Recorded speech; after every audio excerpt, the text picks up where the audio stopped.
Miguel Calzado es mi amigo, es una oportunidad que yo la gozo al máximo. Y cada vez hay que ser más creativo. Desde un principio yo lo tenía en agenda. Y tenía que ser con un buen Negroni y con un buen puro. Un puro de la Aurora. Y cuando uno habla que ya solamente falta tener el amigo especial, que en este renglón cae, gracias a Dios, en primo, William Ramos Espinal. Primo. Primo, un gusto finalmente. Óyeme, finalmente, contigo. William, ¿eh? Esto ha sido un parto. Sí. Pero yo me alegro porque cuando tú y yo hablamos aquella vez, que tú viniste a mi oficina, sí. Way back, eso era, tú estabas con los videos, muchos videitos. Me atrevo yo a decir, por ahí, primo. Por ahí. 17, sí. Mucho tiempo. Wow. Pero el cuento ha cambiado, William. Gracias a Dios la cosa ha ido evolucionando. No, es que tú rompiste el hielo porque nada más era influencer femenina, entonces tú le diste otro carácter, ya la licra es diferente. No, tú has desarrollado algo muy, muy especial y muy tú le has puesto un sello muy tú. Yo creo que eso es lo más importante, la autenticidad. Mantenerse uno fiel a los valores de uno, a los principios. Y esa línea que nosotros tomamos, que fue la parte del turismo alternativo, el turismo de experiencia. Yo quiero llegar a eso. Yo quiero que tratemos y aprovechemos este espacio fluido de conversación, pero yo quiero que los amigos televidentes y nosotros conozcamos más al ser humano. El William que brilló colegio, el William que maroteó, el William enamorado, el William que obviamente de algún sitio salió la vena de enamorarse y enseñar a más gente a enamorarse del país. Porque si bien es cierto, tú estás en el negocio con agencia de viajes y todo, tú primero has sido algo que yo he tratado de defender a capa y espada. La mejor manera de promover lo nuestro es conociéndolo. Sí. Y tú has hecho eso. Pero vámonos para atrás a la juventud. Sí. ¿Cuántos son ustedes? Si tú eras bueno en estudiante? Cuéntame todo eso.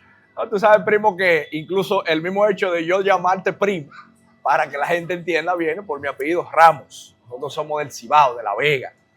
Y vengo de una familia, tú sabes, muy tradicional, que nos han inculcado mucha seriedad, muchos buenos valores. No necesariamente aventurera, ¿eh? Eso también es interesante, que yo atribuyo el tema de los viajes y todo este ritmo de vida al deporte. Porque en una época yo fui atleta de alto rendimiento de tenis de mesa o de ping-pong, como quieran decir. Y yo desde los 10 años de edad empecé a jugar tenis de mesa y a los 13 años formé parte del equipo nacional de República Dominicana y viajábamos fuera del país a representar la República Dominicana. Mira, pero es una etapa muy desconocida tuya. Así mismo es. Y es una etapa muy bonita que yo diría que fue la que me abrió a mí los ojos. Porque, por ejemplo, cuando nosotros íbamos, de mi primer viaje que yo recuerdo, fue a Guatemala. Y recuerdo que fuimos al torneo, que eran unos juegos latinoamericanos representando el país. Pero a mí me daba curiosidad el día que nos llevaron a Antigua, Guatemala, que yo vi como esta zona colonial de Guatemala, que yo vi esa cultura. Yo con 13 años. Exacto. Y yo decía, wow, qué bonito esto, el hecho de tu ver mundo. Entonces, conforme va pasando el tiempo, el mismo tema del deporte que me lleva a conocer países. Cuando ya yo entro a la universidad, me desligo un poquito del deporte, a pesar de que estudié con beca en la Pucamaima de Santiago. Pero eso entonces era buen estudiante. No realmente, primo. ¿Y qué fue? La beca vino por el deporte. O sea, era todavía... Sí, mantuve como el equipo nacional, el equipo, digamos, universitario, que ya jugábamos ligas universitarias, pero, digamos, estudié ingeniería de telecomunicaciones. ¿Y esa carrera? ¿De dónde sale esa carrera? Yo todavía al día de hoy, primo, me hago la misma pregunta. Yo tengo mucha influencia de gente muy querida que estaba relacionada a las telecomunicaciones y a mí me llamaba la atención porque en esa época, uno con 18 años, yo siempre digo, tú estás como muy verde, tú no has conocido todavía el mundo. Y cuando a los 18 años a usted le dicen, ¿qué tú quieres en la vida? Esa es una pregunta difícil. Yo quería ser abogado o mi familia entendía que yo debía haber sido abogado. Tú que conoces, por ejemplo, a mi tío, claro, primo Valentín. Y mi papá abogado también. Exactamente. O sea, venimos como de un linaje de muchos abogados en esos ramos de nosotros. Y mi padre decía, no, pero que tú eres labioso, tú tienes que ser abogado, porque tú das para eso. Pero en el fondo tampoco era lo mío. No era tu... No, y que No hay era- que leer mucho y hay que tener es fuerte. Yo la respeto, la carrera. Exactamente. Al final me incliné por la ingeniería de telecomunicaciones, que nunca lo he visto como un error, porque yo siempre digo que las cosas uno va evolucionando y el hecho de haber estudiado esa carrera es lo que te da a entender a ti las cosas que tú no quieres en la vida. Oye, qué curioso. O sea, por haber estudiado eso, yo me doy cuenta que eso es lo que yo no quiero. Entonces te va alineando cada vez más a lo que tú quieras, a tu propósito de vida. ¿Cómo era William? O sea, de infancia, de colegio, ¿ustedes son cuántos hermanos? Somos 3 hermanos. Tú eres el Somos mayor. no, yo soy el del medio. Ok. Somos los 3 varones. Mi familia no da hembra, O sea, no entiendo. tu mamá es la princesa. Exactamente, porque Todo ahora el tiempo. yo tengo 2 sobrinos, todavía no tengo hijos, y son varones también, de mi hermano mayor. O sea, que varones. Qué varones que damos, mi papá loco por una hembrita, pero no se le ha dado. Él tiene fe en mí, pero vamos a ver cuando se dé la Bueno, pero oportunidad. todavía a ti te queda gran trecho por subir. Exactamente, y entonces digamos que yo siempre fui como un niño muy inquieto, me gustaron mucho los deportes, era como el niño, el típico que rompía todas las cuestiones de mi mamá, el típico que andaba con una bola de basquetbol, desbaratando todo. Todo el en mi elefante, bicicleta. el elefante en la tienda de cristal. Exactamente, exactamente. Enamoradizo, como mi abuelo era una persona, fue poeta. Yo escuchaba a mi abuelo declamando, y a mí eso me llamaba muchísimo la atención. Y el abuelo mujeriego, bastante mujeriego, que no es que me sienta orgulloso, porque la abuela mía yo sé que sufrió mucho por eso. En algún momento se separan, pero digamos que también esas vivencias con el abuelo uno va descubriendo otras facetas. Y de niño también inquieto en ese tema, digámoslo así. Mira una cosa, y entonces los amiguitos tuyos mantienen el recorrido de amistad, de contacto. Tú has sido el que escogió, tú eres una figura de las redes, de la televisión, de reportajes internacionales. O sea, tú eres ahora mismo un ídolo, yo me imagino, en ese entorno. Y de chiquito a ti te gustaba el mundo de lo que era, porque había uno que cantaba. Sí. Venga, traigan al niño que canta, el que entretiene. Había uno que se disfrazaba. Y había uno que no le gustaba nada de eso, que se quedaba trancado en la habitación. ¿Cuál era tú? También interesante, en la familia de nosotros hay una vena de cantantes. Entonces nosotros de niños nos criamos escuchando a José José, a Luis Miguel, a esos artistas del ayer, tú sabes, esos baladistas, boleristas. Y cada vez que había un junte familiar, que incluso el primo Manuel Valentín Ramos, Sí. es una persona que se ha encargado, el primo Valentín, de unir mucho a la familia. Y escribe y está detrás de la historia de cada momento. Correctamente. El primo Valentín hacía en esa época, en conjunto con mi tío Tavares Ramos, que en paz descanse, hacían lo que ellos le llamaban el junte de la familia Ramos. Y lo hacían en un club en La Vega que se llamaba Club Valle Verde, hoy Cerro Alto, que parte de la directiva de ese club, mi papá y mi tío eran como los socios fundadores en el año 92, Wow. 90, 92. Incluso hay unos cuentos buenísimos de mi papá con don Pedro Rivera. Los recuerdo como hoy, que papi hace esas anécdotas. De cuando fueron a bordear a don Pedro para que le dé los primeros 10,000 pesos para ser el primer socio del Club Valle Verde en ese momento. O sea, él era el que iba a romper el hielo. Exactamente, porque don Pedro era una persona en La Vega, uno de los empresarios, tú sabes, que como mi papá siempre dice. Y respetado. Y además de eso, apoyaba La Vega, apoyaba, era como un empresario. Él vivía allá, él venía vivía ahí. a todos los negocios, pero él nunca se mudó. Y no salía de ahí, así mismo. Entonces, recuerdo que en esos juntes que hacían de los Ramos, en ese club, que por eso puso el contexto, había que hacer una manifestación artística y yo tenía que cantar. Entonces, yo cantaba medio forzado, porque mi mamá era que decía, tú tienes que cantar, mi hijo, complace a tu mamá. Y yo lo hacía forzado, pero también eso te ayudaba como a tú salir un poquito de la zona de confort, porque estamos hablando, somos niños. Claro. 11, 12, 13, 14 años. Y creo que eso también o sea, es una que esa parte vena bonita. estaba.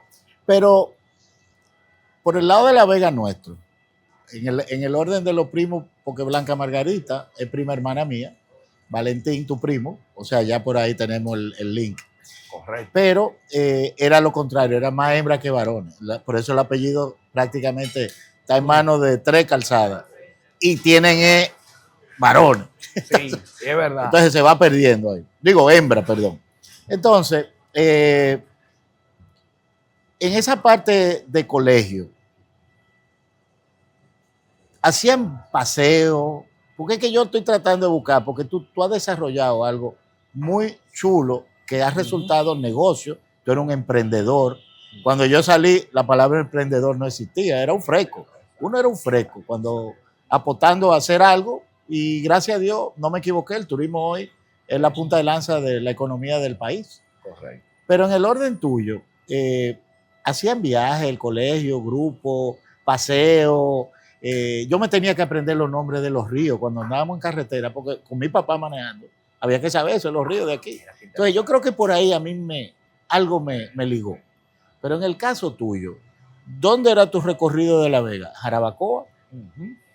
Sí. Santiago ya era cosa de adultos, no era como nada, porque era ya más ciudad. Sí. Ahí es que yo quiero llegar. ¿Cómo era eso? Fíjate que es curioso eso que tú dices, primo. Nosotros nos criamos también en Jarabacoa porque mi abuelo, don Pavín Ramos, tenía una casa en Hato Viejo. Exacto. Incluso, porque fíjate lo que uno retiene, producto de que mi padre siempre nos ha inculcado a nosotros como esas vivencias de nuestro abuelo que falleció en el año 82, yo no lo pude conocer. Mi abuelo Pavín Ramos era muy amigo de don Manuel Díez, porque mi abuelo era agrimensor, él medía tierras. Ya. Y él le medía las tierras a don Manuel Díez. Entonces, él compró una casa, incluso estaba medio cerca de la casa de esa los 10 familia. arriba, de arriba. Ya. Exactamente. Y nosotros de niños íbamos a esa casa. Y ahí yo aprendí a montar caballo, a montar bicicleta, a pescar jaiba, a agarrar camarones, ahí en el río. Era sano, completamente. Totalmente. Una el río Jimenoa quedaba ahí detrás de la casa. Nosotros íbamos a algo que siempre me chocó el nombre, porque tú conoces en Juan Dolio Playa Guayacane. Pero Claro, había sí. un Guayacane en Jarabacoa, en la subida a la izquierda, al lado del río. Y nosotros mi papá tenía una casita ahí era que iba. Y eso era Guayacane o Guayacane. Guayacane, claro, Guayacane que es antes, correcto. Pero que a mí me chocaba, sí, Guayacane, digo sí. yo, pero esta gente hizo copiones, Juan Dolio, porque eso es Jarabacoa, pero era Guayacane. Es verdad, en Guayacane, claro, es correcto. El tema es, primo, que en esa época uno de niño obviamente iba mucho a Jarabacoa, pero nosotros resaltamos el nombre de una figura anteriormente, una persona también muy importante en el mundo hotelero, y es que mi padre, por ser propietario, copropietario de la imprenta Enriquillo, ellos le trabajaban a muchas cadenas hoteleras de Puerto Plata. Ok. Entonces nosotros acostumbrábamos a ir a hoteles todo incluido por invitación de don Gabriel Filip. Correcto. Que era... mi padre y él se hicieron muy amigos, que todavía al día de hoy, en uno de estos eventos de turismo, yo escuché el nombre de Gabriel Filip y mira uno como y te quedó ahí clic. Y yo dije, ven acá, pero este es el hombre que papi siempre menciona. Entonces yo le dije, papi, mira, aquí estoy escuchando a Gabriel Filip. Si a mí me encantaría volver a verlo, porque tengo muy buen recuerdo. Mira, me voy a comprometer a hacer eso en Fitur contigo. Pues usted tiene ese compromiso. Porque, primo, mire, es una persona encantadora. Cuando eso era Occidental Hoteles, Villa Dorada, Flamenco, pertenecían al grupo Occidental español, que eran el Hotel Embajador. Exactamente. Entonces, él llegó a Puerto Plata, fue cuando llegó al país por primera vez. Tremendo ser humano. Tremendo ser humano. Ese es el recuerdo. Entonces, que ¿tú yo ibas tengo. con tu papá a acompañarlo cuando iban o eran viajes familiares? No, eran viajes familiares que papi los fines de semana decían, vámonos para el hotel todo incluido. Y allá trataban a mi papá de mil amores porque mi padre tenía un suplidor, era un suplidor de los hoteles. Recuerdo muchos hoteles de la línea de Puerto Plata, por ejemplo, el San Castel. Claro, que era de don Guido Rijo, me parece a mí, que jugaba tenis de mesa conmigo, después don Rijo ya falleció hace unos años.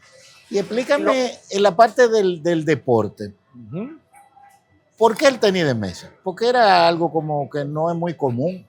¿Te gusta el pádel ahora? Porque el pádel ahora... Yo ahora estoy en la línea del tenis, primo. Okay. De vez en cuando juego pádel. El pádel tiene su debilidad también. Exacto. No quería entrar ahí, pero usted me entendió. Una tela más suave. Exactamente, pero es un deporte que está de moda, obviamente. Ahora yo me he inclinado por el tenis, pero el tema del ping-pong fue curioso porque en mi casa siempre había una mesa allá en la primera planta. Nosotros vivimos en un edificio de 3 plantas, que lo construyó mi abuelo. Fue el legado que le dejó a sus 3 hijos varones. Y en la primera planta había una mesita. Entonces ahí se armaba una liga de todos los primos. Entonces era una tiradera, una cuestión, mis hermanos también. Pero no es hasta una exhibición que da Juan Vila, ¿Sí? de las leyendas del tenis de mesa junto con Mario Álvarez, que va al Club Valle Verde, porque volvemos de nuevo a lo que le digo, el Club Valle Verde de La Vega, que todavía al día de hoy sigue. Y nosotros prácticamente de niños era que hacíamos. Yo me imagino todo que ahí. el Casino de La Vega para ti era todavía algo ya de adulto. Eso Sí, no ya era de adulto. Yo no lo viví mucho, ese tema. Que ahora tengo entendido que se está como rescatando. Leí algo que se está en un cultura. proceso de rescatar porque es un ícono. Es un patrimonio de allá de La Vega, de correctamente. El tema es, primo, que en una de esas invitan a Juan Vila con Rubí Santana, que Rubí Santana ahora es el esposo de mi prima hermana, casualmente, O sea que se conocieron ahí en esos meneos. Y Juan Vila lo que hacen es que ponen a todos los niños a jugar ping-pong. Entonces Juan Vila le echa el ojo a lo que él ve que más o menos tienen talento. Y él me ve a mí, le dice a mi papá, ese niño tiene talento, llévamelo allá a la Barranquita de Santiago. Y empezamos los fines de semana, yo iba a la Barranquita de Santiago hasta que por ahí arrancó mi carrera como tenisista. ¿Y hasta qué punto llegaste de ping-pong? No, llegué a estar en la selección nacional, incluso fuimos como equipo B de los Juegos Panamericanos del 2003, que yo tenía 17 años, Eso que fue era, antes de entrar a la Pucamaima. Eso era un sueño. Claro, fue un sueño. Palabras mayores. Porque acuérdate que en esa época fue que trajeron al chino nacionalizado que ganó la medalla de oro en el Panamericano. Que fue el que fue representando como dominicano. Exactamente, que incluso el que estaba metido ahí era Ramón Hipólito Mejía, que era se volvió el padrino del patronato. Exactamente, el patronato de allá del Parque del Este. Correcto. Y nosotros vivimos una experiencia lindísima porque yo fui a un torneo en Miami, Hipólito siendo presidente, Ramón Hipólito, fanático del tenis de mesa, va con nosotros al torneo. Yo quedo campeón de mi categoría en el US Open y Ramón Hipólito agarra y llama al presidente delante de mí. Papi, espérate que te voy a poner un vegano aquí que quedó campeón, que arrasó con todo esto chino. Y yo hablando con el presidente, imagínate, con 16 años. Para mí eso fue una experiencia. Eso es grande. Eso fue grande. Y cuando llegamos, nos premiaron incluso llevándonos a la casa presidencial que está ahí en Juan Dolio. Y nos pasamos un fin de semana ahí chulísimo, nosotros los muchachos con el chino. Oye, pero qué anécdota de vida chula, ¿eh? Entonces, ingeniero electromecánico. Telemático, telecomunicaciones, que va de la mano. Pero entonces, ¿ejerciste algún momento como ingeniero? En una época, antes de graduarme, empecé a trabajar con un profesor de nosotros. Que fíjate lo curioso. Tú me hiciste una pregunta, que si yo era buen estudiante. La respuesta es que no. No fui buen estudiante. Pero tenía... ¿Tú brillaste? No. O sea, tú respetabas el horario. Tú no estás capaz de... No, eso sí. Si uno tú diste tu brillante, marotear. Sí, eso sí. Uno hizo su tigueraje. Sí. Pero fíjate lo curioso. El empleo, o sea, ese profesor quiso reclutar 7 alumnos. Y a mí me dio mucha curiosidad que el profesor no buscó los alumnos que se graduaron summa cum laude. Él me buscó a mí y a mis 6 grupos de amigos. Que eran toditos inquietos. Que no éramos, exacto, que no éramos ninguno de los mejores estudiantes. Y un día ya nosotros en confianza con el profesor, le dije, profesor, pero usted tiene a fulano, brillante todito, que son genios. ¿Y por qué usted no lo buscó ahí? Dice yo, porque ninguno de esos tipos me hubiesen traído un proyecto a la mesa como lo han hecho ustedes. Porque ustedes, aunque no sean los más inteligentes, tienen inteligencia emocional. Y a mí se me quedó eso. Y tú sabes que ustedes le estaban probando a él el compromiso de haberlo involucrado. Inconscientemente ustedes tenían ese reto. Totalmente. Entonces digamos que fue mi primera experiencia como ingeniero, que fue en temas de programación, un software que nosotros estábamos diseñando.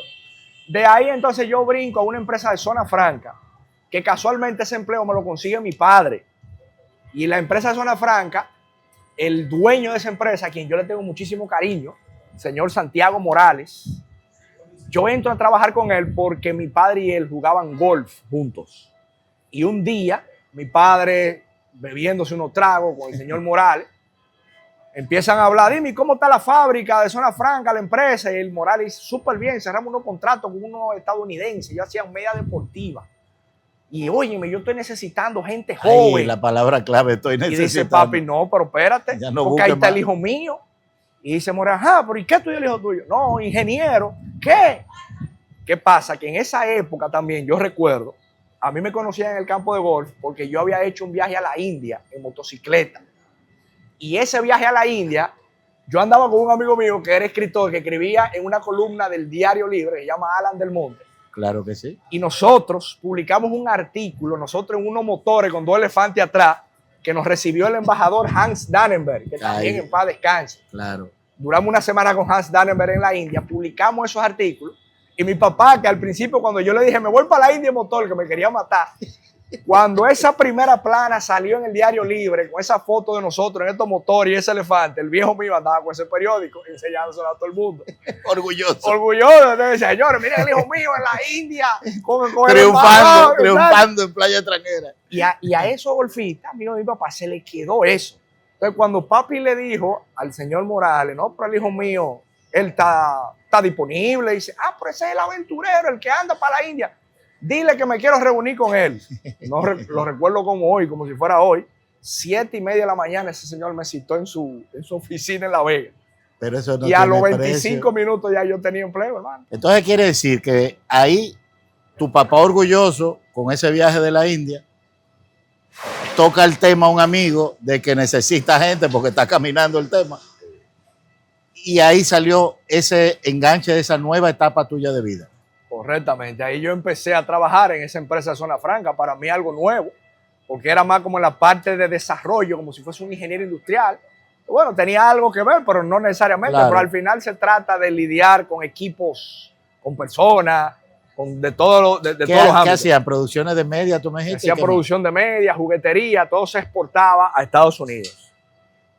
¿Cómo sale lo de la India? Que tú lo dijimos rápido, los motores y el artículo. Hans Dannemer, un hermano para mí, en lo personal, oro molido, que en paz descanse. De hecho, yo soy cónsul honorario de Mongolia por Hans, porque él desde Rusia, los países concurrentes que él fue, le buscó un cónsul honorario.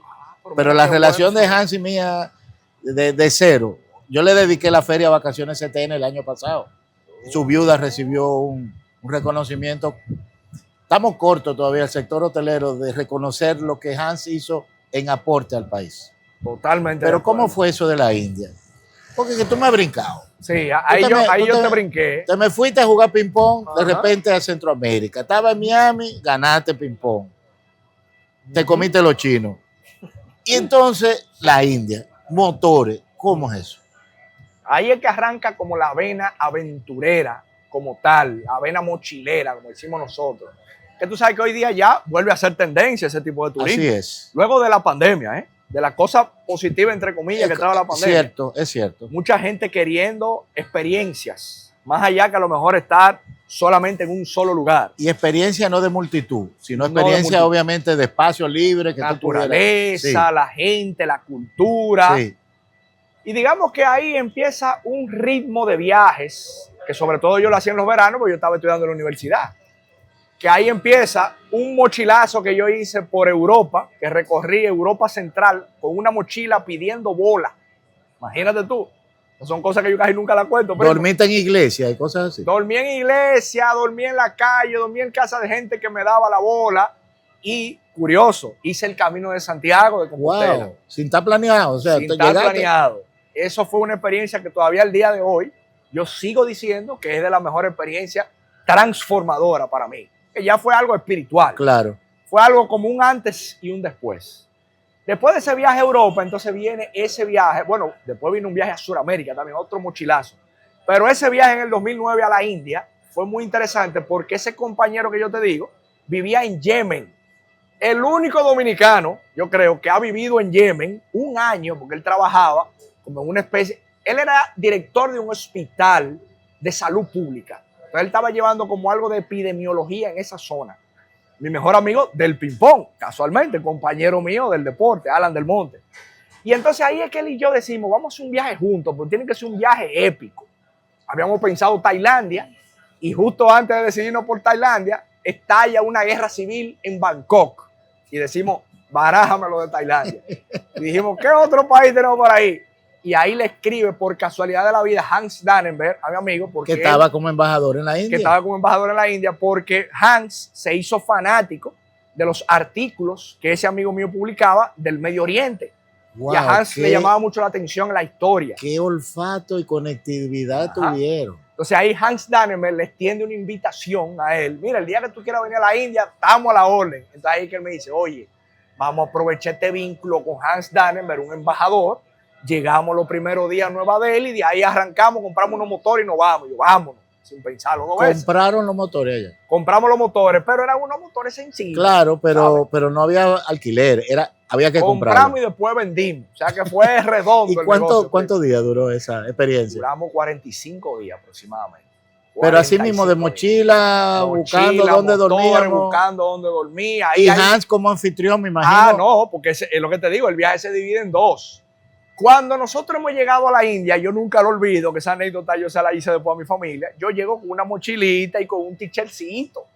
Y a mí me recibe una comitiva prácticamente que cree que es un embajador de Estado que llega, un presidente. Qué chulería. Entonces, cuando ellos están con el letrero, con un sombrero, una cuestión, todo muy formal, cuando ellos ven todo carajito, dicen, pero ven acá, y estos son los dos tipos que vienen para la embajada. O sea, ellos se esperaban, era un diplomático, ellos no se imaginaban que eran dos aventureros que habían llegado. Dos científicos.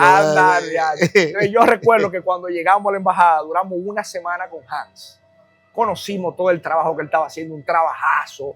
Nos llevó él a algunos eventos también, que él hacía como unos networking. Sí, el con brillante. Otros embajadores. Y promoviendo el país. Promoviendo el país todo el tiempo. Entonces tuvimos una semana con Hans y luego con él fue que le dijimos, Hans, llévanos a un sitio donde podamos comprar motores. Y como Hans era un tigre, y suéltanos. Exactamente. Él nos llevó a un sitio como que nos llevaran a la Duarte aquí con París. Llegamos allá, negociamos los motores, nos ayudó él a negociar los motores, compramos los motores y duramos un día practicando porque ninguno de los dos habíamos montado motores. Esa era la otra. Era nuevo, era de cero. Era de cero. Por eso es que la familia mía me decía, no, pues este hombre está loco. Y en aquella cultura de manejo y de gente, porque ahí lo que más hay es gente. Pero ven acá, un tránsito caótico, pero para morirse. Entonces, después que ensayamos, digamos, en la misma callecita de la embajada, el primer día, al día siguiente nos fuimos, hicimos un recorrido por los Himalayas, esa zona donde vive el Dalai Lama, por ejemplo, que es un pueblo que se llama Dharamshala. Todavía yo recuerdo eso. Fuimos al río Ganges, que para el hinduismo, el río Ganges es un río sagrado. Nos bañamos allá en el río Ganges. No, la verdad que fue una experiencia que incluso llegamos a Pakistán. Llegamos a la frontera con pero Pakistán. eso es palabras mayores. Eso fue un viaje, mayores. hermano, mira, que yo todavía al día de hoy, para donde te quiero llegar es que esos viajes es lo que hacen que yo tenga el negocio que tengo hoy día. Te despertaron ese nicho que había una necesidad. Ajá. Porque nadie estaba incurriendo en eso. Todavía no existía ni siquiera el término de lo que hoy se llaman personas influencers y cosas así. O sea, era emprendedor de cero, pero con una vena libre. Y una anécdota de ese viaje, de esa que nadie sabe. La gastronomía tuvo que haber sido un obstáculo. Sí, al principio fue chocante porque en la India el picante es demasiado fuerte. Es muy. Entonces tú llegabas a los restaurantes y tú le decías a la gente por señas, que a veces algunos de esos lugares, en esos pueblos, no hablaban inglés.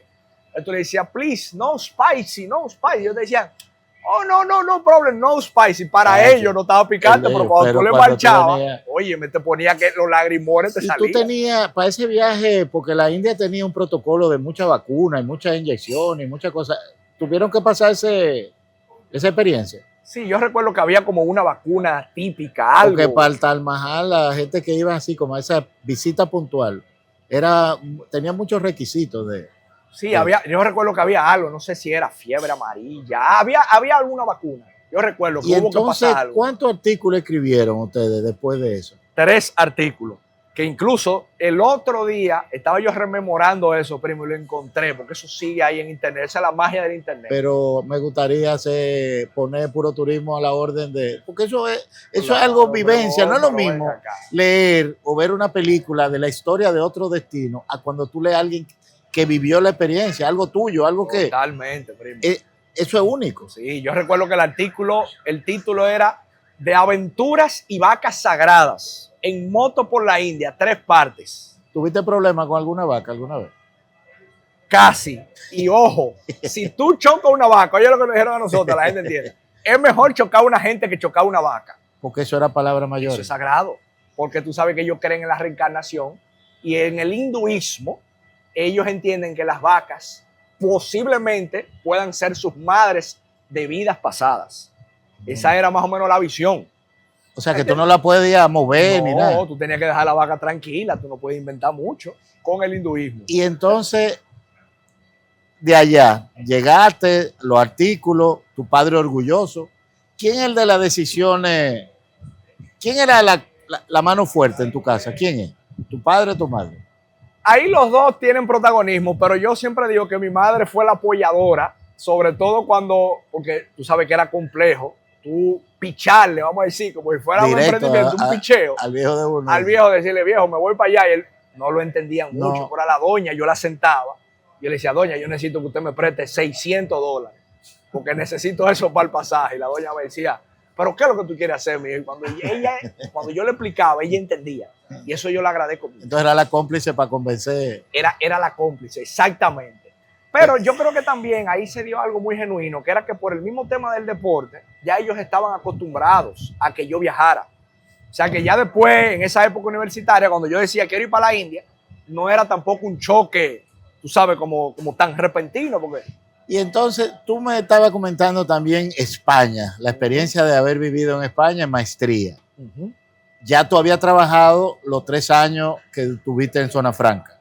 Cuando tú llegaste fue el trabajo de la India. No, ahí fue curioso, primo, porque yo estaba trabajando en la empresa de Zona Franca y ahí es que yo digo, esto es una palabra mía que yo creo que muchos jóvenes la viven, la famosa crisis existencial que le da a uno antes de los 30 años. Y yo pienso que yo la sentí. Es verdad.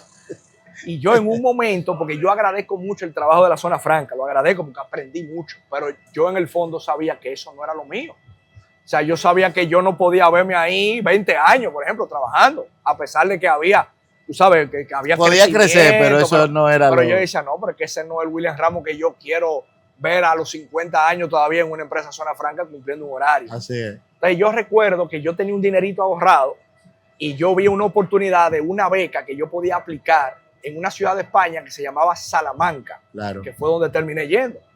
Y yo apliqué a esa maestría que era en negocios, o sea, ya saliéndome totalmente de la ingeniería, y yo vi eso como un escape. O sea, esa fue la manera de yo decir al viejo, no, mire, yo voy a renunciar, pero es porque voy a estudiar. Igualmente al jefe, porque cuando al jefe yo le dije, me voy, él no lo entendía, me decía, mi hijo, pero es que tú tienes una proyección con nosotros. Claro. Y yo le decía, sí, yo sé que tengo la proyección, pero es que eso no, o sea, me costaba decirle también, explicarle. Pero al final logré irme. En el año 2013 me voy a Salamanca, España, a hacer esa maestría. Duro 1 año allá en Salamanca. Me gradúo.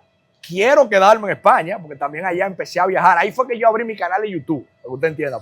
Ok. En el año 2013 yo abro mi canal de YouTube y yo lo que enseñaba era toda la sinvergüencería mía viajando por Europa del Este, esos países. Un tesoro de país así para conocer y moverte. Totalmente, entonces es barato, primo. O sea que Europa tiene la particularidad que tú agarras un tren en Madrid, te va a París, y de ahí te va a Hungría, o sea, una locura. Y ciudades de caminar, ciudades con historia, gastronomía espectacular, o sea, todo. Y joven. Unos solteros, primo, esas mujeres de Europa del Este que pegaban allá arriba, rubias, ojos azules, imagínate. Ahí hay cuentos para nosotros, para otro podcast más. Eso es más largo. Ese se va a llamar Salamanca. Exactamente. Mira una cosa, y entonces 1 año te quisiste quedar, pero no se te dio. Retornaste a La Vega. Ahí. Y, no el canal de YouTube caminando. El canal de YouTube empezaba a coger un poquito de fuerza porque es posible que usted recuerde la página remolacha.net. Claro que sí. La página remolacha.net, que yo le agradezco mucho, siempre lo digo, empezó a repostear los videos míos viajando por Europa del Este. Una temática tipo dominicano en Hungría, tripeando, mujeres, fiesta. Que recuerdo ahora que tú dices, yo te cité y te llamé para ponerse en todos esos videos, que encontraran una caja de resonancia. Pero que en ese momento tú estabas con agenda y fue rápido. Pero tú tenías ya porque se veía. Y obviamente lo que yo estaba buscando era no un contenido de un video hecho profesional, que muchos canales lo tenían y lo compraban. Yo estaba buscando la vivencia de alguien local con esa experiencia vivida. Y también tú estabas haciendo una producción cuidando lo que tú también estabas enseñando. Exactamente. Porque aunque era juvenil, pero también era juvenil. Orgánico, como es una palabrita que le gusta mucho ahora a la gente de las redes sociales. Muy orgánico. Muy natural. Cero producción. Sí. Va una persona con una cámara enseñando algo de manera genuina. Entonces, ¿qué pasa, primo? Que cuando yo vuelvo al país en el 2015, ahí es que yo siempre digo que llegué más perdido que el hijo de Limber. Aquí, porque entonces yo sabía, lo único que yo sabía era que yo no quería volver a mi trabajo en A la zona franca. Eso era lo único Y que ya yo tú tenía tenías claro. una maestría cumplida. Y yo tenía mi maestría. Entonces yo decía, wow, pero ¿qué yo voy a hacer ahora? Y por cosa de la vida, y gracias a mi padre me forza con una persona que tenía un canal de televisión en La Vega que hablaba del carnaval, que necesitaba un animador. Oiga esto, un animador. Y de repente papi se pone a hablar con el dueño, o sea, el que conducía el programa, y le dice, oye, pero mete al hijo mío, que es un tipo hermoso, y habla, y brinca, y se despatilla, lo que haga El falta. viejo buscando. Y el viejo tiró esa, Qué chulo. y el tipo dijo, no, pero, y a él le gusta, o sea, lo que me preguntó, pero a él le gusta eso de televisión. Y yo en ese tiempo, perdí, yo digo, yo, claro, vamos arriba, o sea, ¿cómo voy a decir que no? Pues yo recuerdo que en ese canal, yo incluso hasta entrevisté en un momento a Anthony Ríos, o sea, como que se me dio una serie de oportunidades que el mismo dueño Pero del programa, eso era una programación puntual por el carnaval. local, por el carnaval, Ok. correctamente. O sea, que era un programa de temporada que cerraba. Exacto. Pero el tipo le gustó como el manejo y me dijo, no, pero quédate. Porque yo pensaba ponerte que en un segmento de 5 minutos, pero no, tú eres la cabeza ya, o sea, tú eres la cara del programa. Y yo, no, vamos arriba. Cuando se termine ese programa, me llama otro programa de La Vega. Pero estamos hablando, yo estoy en La Vega, local. Después que yo veo que está fluyendo el tema con la televisión, yo tengo mi idea de mis viajes. O sea, que yo sigo viajando por República Dominicana enseñando esa parte alternativa, que es el enfoque que tiene mi agencia el día de hoy. Y ahí entonces que viene un canal aquí en la capital que era Super Canal 33. Es correcto. Recuerdo como hoy. Sí, sí.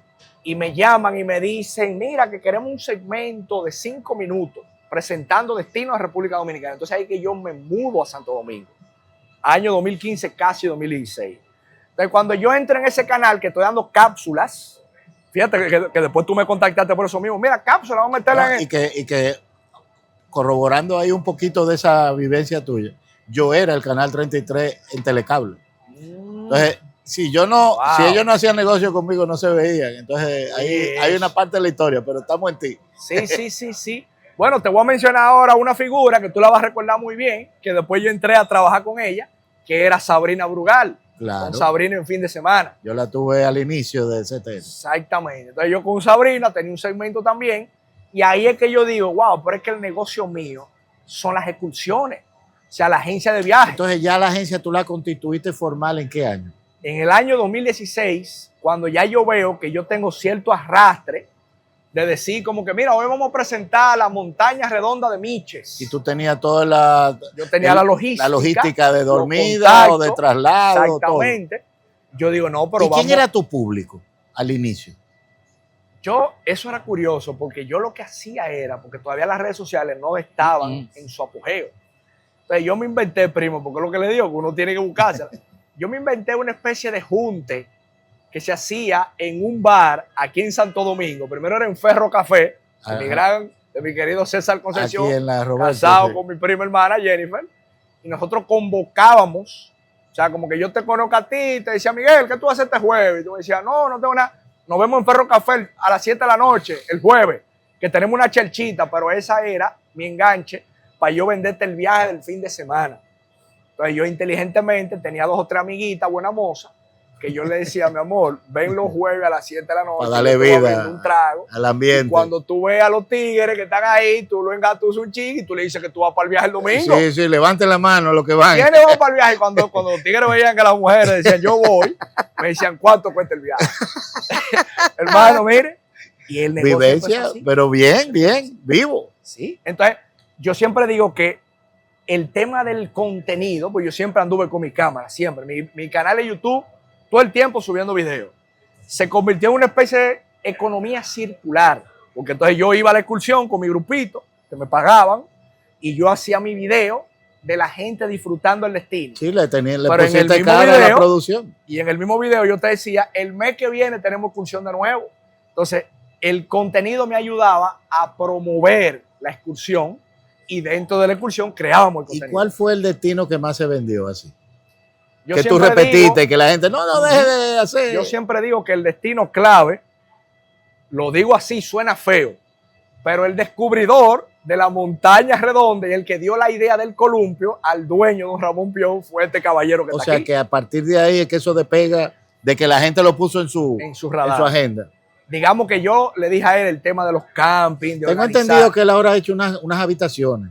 Sí, él tiene ahora incluso hasta un zipline. Sí, ellos han evolucionado mucho. pero tiene unas habitaciones que son muy gallo. Me dicen que la gente está atrás pues de mira, ella. yo no he visto eso porque hace como 2 años que yo no No, voy. pues mira, él tiene ahora, creo que son 2 o 4, Mm. justamente allá arriba, pero que la entregan y ahí fila esperándola.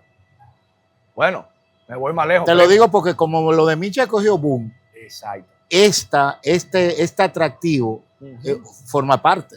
Y obviamente él ha ido complementándolo. Yo recuerdo, primo, que en esa época nosotros complementábamos ese viaje de la montaña redonda yendo a Costa Esmeralda. Y en esa época eso estaba totalmente virgen. Y yo recuerdo como, oiga, te escribí un artículo en mi página web diciendo, señores, anótenlo, que este lugar va a ser el próximo Punta Cana. Y un año después de esa publicación vino el grupo de la familia de los venezolanos, De los Cisneros. de los Cisneros.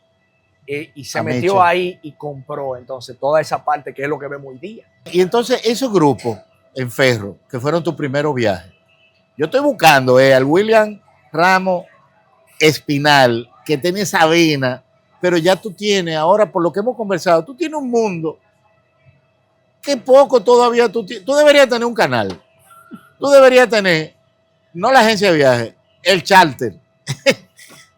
Porque es que tú has echado los dientes en un área que de la mano del desarrollo turístico del país, tú empezaste antes que las redes sociales, tú viviste el proceso de las redes sociales. Yo soy análogo full, pero obviamente orgánico de que puya y tira, pero siempre reconociendo que el que no tenga eso hoy está fuera del mercado. Pero en aquel momento, excelente idea. Montaña Gorda, grupo de Ferro. ¿Cuántas personas tú me dijiste que llegaban? No, a veces en esos grupos te metían hasta 40 personas. Y entonces lo interesante era la cantidad de gente que tú ibas conociendo, que el tema del boca a boca era lo más importante. Porque uno intentaba de que esas personas que iban a esos viajes tuviesen la experiencia de su vida. Entonces yo empecé a tener un target, oye, qué curioso este target, de muchas mujeres divorciadas, que para mí era mi mejor público, porque era un público de, vamos a decir, una mujer de 40 años. 50. Y los amigos solteros estaban inscritos. Ajá. Entonces, normalmente clase media alta, entonces eran mujeres que querían vivir experiencia nueva. Que hacían su propio grupo. Exactamente. Entonces, ponte tú una de esas señoras, 15 años de matrimonio, de repente divorciada. Quieren experimentar la vida, quieren vivir, quieren viajar. Se encontraban conmigo que yo le vendía Villa y Castilla, no vamos para aquí, no vamos para allá. Y eso fue regándose la voz. Hoyo azul, todo, coloracua, las águilas, ballena. Exactamente. Entonces ahí fue creciendo, digamos, como la oferta de uno siempre escudriñando esos rincones de República Dominicana. Porque ahí es que viene entonces el contenido mío de ahora, que tú sabes que es como esos lugares poco visitados. Ahí voy. ¿Tú qué por ciento tú entiendes que tú ya del país, qué te falta? Que tú entiendes que te falta, o ya tú lo tienes cubierto. No, yo creo, primo, que el que le diga que ha conocido República Dominicana entera está faltando a la verdad. Te creo yo. Te creo. Porque todavía hay muchos rincones que se siguen descubriendo por este mismo tema de las redes sociales. Muchos muchachos jóvenes también en ese mismo... Vamos a decir, en esa línea. Ahora cualquiera agarra un celular y te hace un trabajo de un restaurante y no sabe de gastronomía, pero está incursionando en promoción. Y por ejemplo, en la provincia de San Juan de la Maguana, ahí hay muchísimos lugares, que eso es increíble. Cantidad de balnearios, de ríos, que tú encuentras por ahí, cascadas. ¿Cuándo empiezan las dormidas? Así ya de grupo de dormida, como agencia. Desde que nosotros empezamos con el primer viaje de Montaña Redonda, yo implementé el tema del camping, de que nosotros llevamos las tiendas de campaña y dormíamos en los lugares, siempre un lugar con mucha, digamos que tenga una vista bonita. Naturaleza. Luego es que vienen entonces los viajes internacionales. Y luego es que viene el viaje de Haití, que tú sabes que mucha gente me conoce a mí por ahorita estábamos hablando, sí, porque de la poca gente que ha tocado ese tema de Haití, o sea, que se ha atrevido. Y hoy en día pensarlo es ahora, lamentablemente, yo he tenido el chance de conocer Haití en una muy buena parte, o sea, los 4 costados de Haití. Ok. Y yo siempre digo, o sea, es un país que obviamente la situación que está viviendo ahora, no vamos a ocultar el sol con con un dedo, como decimos, pero ciertamente Haití tiene una riqueza cultural y un potencial enorme.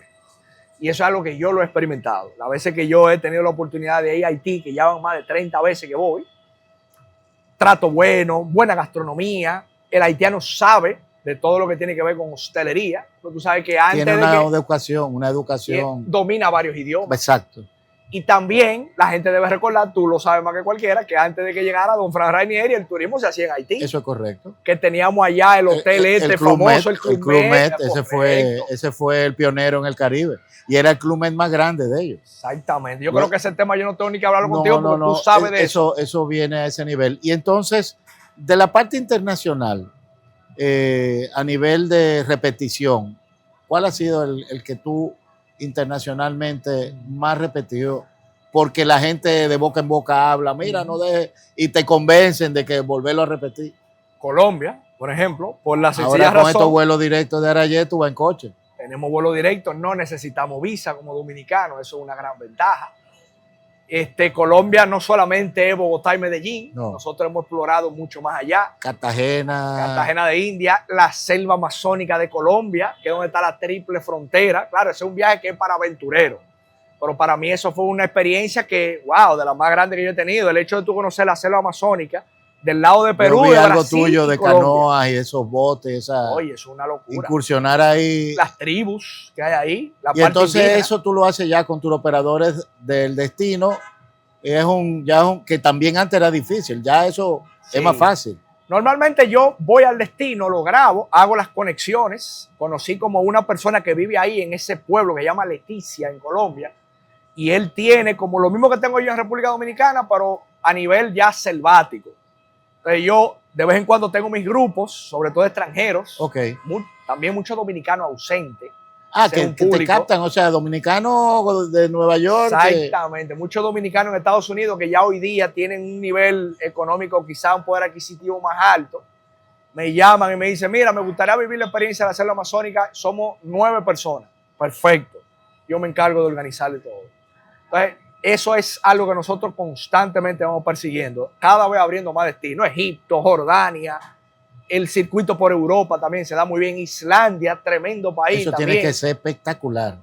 Sí, entonces digamos que hemos ido aperturando nuevas rutas y también la parte empresarial, o sea, mucha actividad de integración con empresas. A nivel de llevar profesionales local. Para fines de... No, y aquí localmente. O sea, ya la hotelería, la oferta de hoteles aquí, ya tú estás armando esa parte también. También trabajamos un poquito por arribita esa parte. Tú tienes una clientela cautiva, las mismas zonas francas, los mismos ejecutivos de grupos corporativos que necesitan ese escape. Tenemos 2 o 3 amigos comunes que se han especializado en eso. Y ellos mismos se han convertido en charlistas, le enseñan hasta yoga, le dan una terapia de...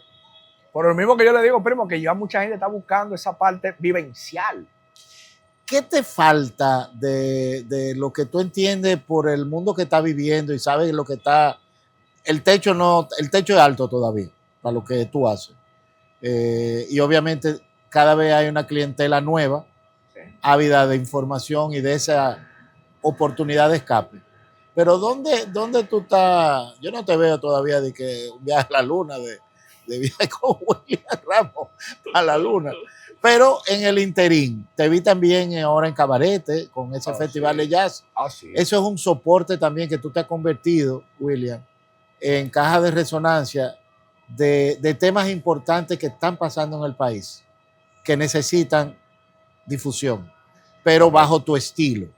Y eso obviamente también son clientes comerciales, son clientes que te están abriendo muchas puertas. No, por ejemplo, tú anteriormente has visto entrevistas con Leonardo Hueje de Cabaret de Tango, una persona que yo he tenido afinidad por el deporte, por el tenis. ¿Tú lo conocías antes? Sí, claro, porque jugábamos tenis juntos como compañeros. La verdad es que me quito el sombrero con la visión de Leonardo y el tema de la parte inmobiliaria que está desarrollando.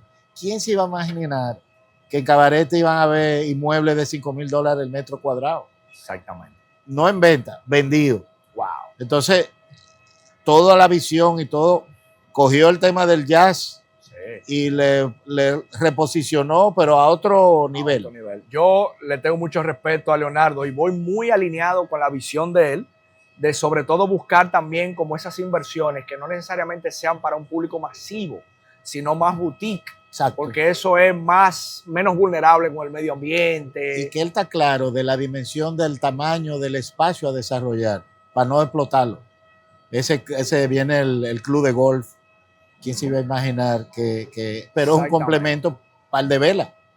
Yo no sabía ni siquiera los precios de que un windsurfista tiene que tener 3 equipos mínimos y tiene un precio que no es barato. Sí. O sea, sí. Él tiene un focus bien puntual. No, totalmente. Y por ejemplo, con eso que usted dice, primo, mire, yo no me voy a ir muy lejos. La visión que nosotros tenemos no es tanto decir, bueno, ¿y ahora qué es lo próximo? El viaje a la luna. No.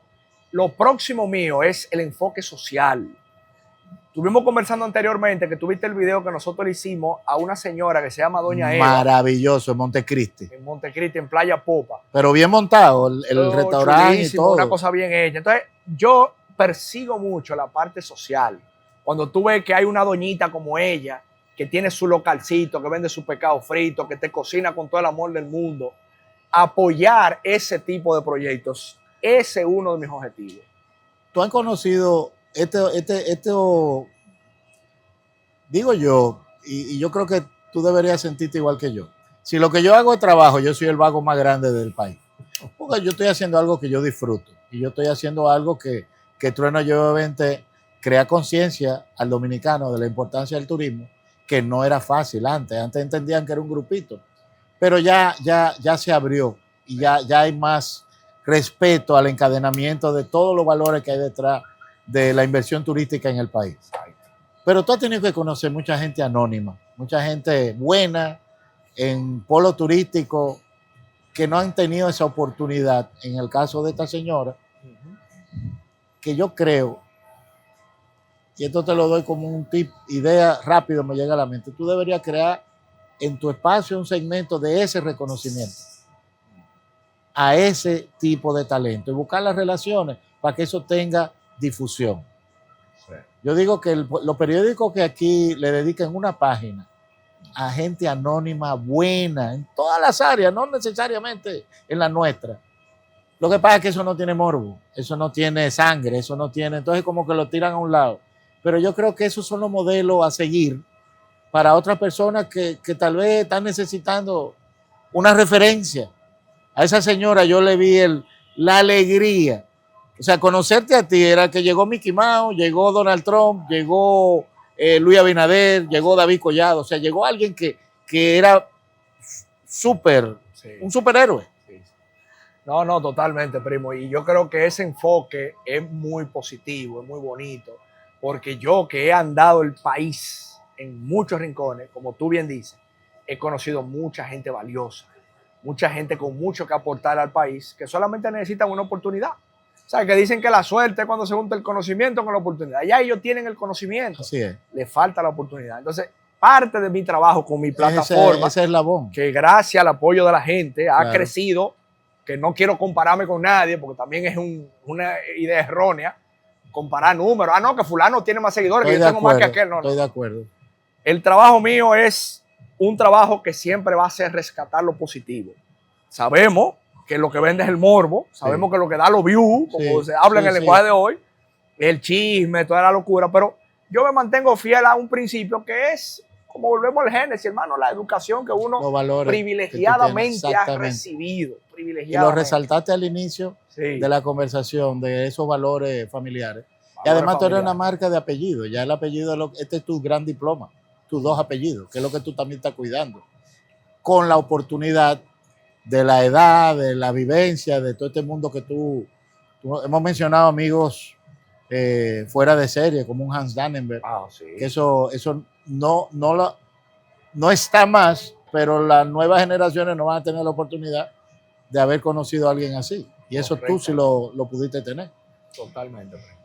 Destino recomendable con los ojos cerrados, que tú le digas ahora mismo, que todo el mundo te hace esa pregunta, pero algo ya, si lo quieres hacer en familia, si lo quieres hacer en pareja, si lo quieres hacer fuera de esa oferta hotelera para salir a conocer. Use el hotel tal, pero muévase y no deje de ir a tal sitio.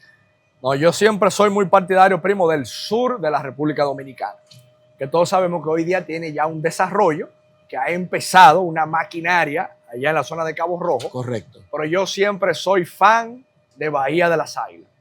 Siempre me ha gustado mucho esa zona porque digo que al día de hoy aún mantiene la autenticidad de lo que es la República Dominicana. Gente dadivosa, gente que te recibe con las puertas abiertas sin tener nada y te ofrecen todo lo que tienen. Eso no tiene precio. Eso no tiene precio. Playas maravillosas, como esa de Bahía de las Águilas, de las mejores playas que yo he visto en el mundo, no nada más en República Dominicana. Y obviamente hoy día ya con la construcción de esos, creo que tú sabes más que yo, más de 17 hoteles me parece que vienen ahí, con el puerto de Cabo Rojo hoy día ya inaugurado ahí con esa terminal de crucero. ¿Qué te preocupa que no se está haciendo que se debe hacer? Que tú estás viendo y no es el hoyo de echar asfalto, sino algo que te preocupa que no se descuide. Me preocupa que no se tome en cuenta al capital humano dominicano, que es lo más importante que nosotros tenemos. La capacitación. La capacitación, que se tomen en cuenta. Muy bien, que lleguen esas cadenas hoteleras, porque son ofertas de empleo, mejorar la calidad de vida de esas personas. Pero creo que hace falta educar a la gente, que entiendo que también se está haciendo, pero quisiera llevarlo que no al se otro descuide. nivel. Exactamente. Que la gente de nosotros siempre se tome en cuenta, que se capacite y que sean ellos los protagonistas de que el día de mañana, cuando vaya un turista a la zona del sur, ahí a Cabo Rojo, sea la gente local que le dé la excursioncita, que le dé la explicación, los comedores, y que la gente se empape de lo que es la cultura de nosotros. Proteger esos locales de cada nuevo desarrollo. Y obviamente la parte medioambiental, primo, que tú sabes que si no va de la mano, entonces no estamos en nada. Sí, porque la gran, vamos a decir, situación negativa con relación al desarrollo de Bahía y Pedernales. Que tenemos un lagartico, una mariposa. No hacemos nada teniéndolo, si no se crea un desarrollo de protección, pero también generar que no sea simplemente decir tenemos, bonito. Exactamente. Y eso existen modelos en el mundo de proyectos que se han desarrollado. Exactamente. En ese nivel. Bueno, tú sabes que vemos, por ejemplo, un México, que México en ese sentido lo ha hecho muy bien. Xcaret es algo similar. Sí, mezclan su biodiversidad con la oferta que ellos le ofrecen al turista. Entonces eso es lo que nosotros tenemos que mantener. Nosotros tenemos una riqueza con todo el tema de nuestros ancestros taínos. Claro. ¿Cuántas cuevas no hay por allá mismo? Imagínate que ese es el Parque Nacional Jaragua. Total. El cacicazgo de Jaragua, que habitaba, que la cacique era la mujer de Caunabo, Anacaona, por ejemplo. O sea, una riqueza cultural increíble. El otro día, casualmente, yo conocí al profesor Iván Gatón. Sí, sé quién es. Cuando fuimos al festival gastronómico japonés en Dajabón. En Dajabón. Y yo con él, wow, la verdad que fue muy enriquecedor. Hicimos incluso un contenido donde él explicaba eso, que le decía, hermano, pero es que nosotros, todas las primicias salen de la isla de la Hispaniola, lo que hoy es República Dominicana y Haití. Y nosotros como que no hemos aquilatado eso, como él decía. Tú sabes que de los eslogans que hemos tenido de República Dominicana, de tantos eslogans que hemos tenido con el desarrollo turístico, ahora mismo lo tiene todo, que se ha quedado. Muy bueno. Pero donde todo comenzó, eso son palabras mayores, y era tremendo. Eso lo tuvimos cuando Fello Suberví fue secretario de Turismo. Y es verdad, nadie te lo puede rebatir. Todo comenzó qué bonita aquí. Frase. Todo comenzó, porque lo tiene todo, da para mucho, para bueno y para malo. Pero donde todo comenzó es un impacto. Eso que te acabas de decir tú de esa historia real.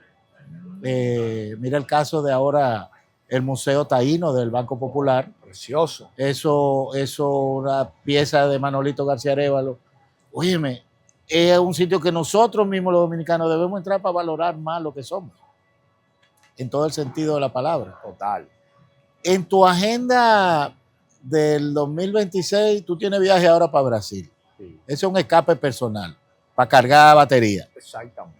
Y de Fitur, que viene siendo enero, pero entre Brasil y Fitur, ¿qué tenemos que podamos aprovechar y que William genere?